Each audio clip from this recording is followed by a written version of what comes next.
90% అవకాశాలు ఉన్నాయి. ఇది మరి చంద్రబాబు నాయుడు గారు పవన్ కళ్యాణ్ గారు కలిసి వస్తున్నారు కదా, అంటే జగన్ని తట్టుకోవడం వాళ్ళు ఒకరొకరు వాళ్ళ కాక కలిసి వస్తున్నారండి. అదేంటి అంటే అర్థం కాదు. అంటే జగన్ బలాన్ని తట్టుకోలేక రాష్ట్రంలో వాళ్ళు విడిగా పోటీ చేయడం వాళ్ళకి ధైర్యం లేక కలిసి వస్తున్నారు ఇద్దరు.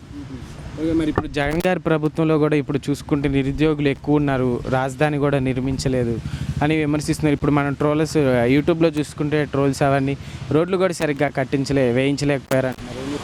వేస్తున్నారన్న, ఒక్కసారిగా రాదు కదా అభివృద్ధి అనేది, నిదానంగా వస్తుంది, వెయిట్ చేయాలి మనం. కంపల్సరీ అభివృద్ధి అయితే చేస్తాడు, సంక్షేమం ఎట్లా చేస్తున్నాడో అభివృద్ధి కూడా అట్లాగే చేయాలని అడుగులు ముందుకేస్తున్నాడు. ఈసారి మరి పవన్ కళ్యాణ్ గారు చంద్రబాబు నాయుడు కలిసి పోటీ చేస్తున్నారు కదా, ఒకవేళ చంద్రబాబు నాయుడు గారు వస్తే చంద్రబాబు నాయుడు గారు బెటర్, పర్లేదు. ఆయన 14 సంవత్సరాలు ముఖ్యమంత్రిగా చేసినా బాగానే చేశాడు, కానీ చంద్రబాబు కంటే జగన్ కొంచెం బెటర్. ఇంకా ఎట్లుంది అంటే ఈసారి పవన్ కళ్యాణ్ గారు మరి గెలుస్తారంటారా? కష్టమేనండి. పవన్ కళ్యాణ్ అనే వ్యక్తి ఆ సినిమా ఫాలోయింగ్ తప్పితే అతనికి ఏమీ లేదు రాజకీయంగా, ఏం లేదు. ఎట్లా ఇప్పుడు మరి జగన్మోహన్ రెడ్డి గారికి యాంటీగా షర్మిల గారు వచ్చారు కదా, ఎట్లుంది షర్మిల గారు ఎంట్రీ ఏపీలో? షర్మిల ఏముందని నిన్నటిదాకా నేను తెలంగాణ బిడ్డని, తెలంగాణలో అది అని పార్టీ పెట్టి రేవంత్ రెడ్డిని తిట్టింది. ఇప్పుడు ఆంధ్రాకి వచ్చి జగన్ తిడుతుంది. అంత మించి రేపు ఎలక్షన్ అయిపోయిన తర్వాత తామ వెళ్ళిపోద్ది, ఏముండదు అక్కడ.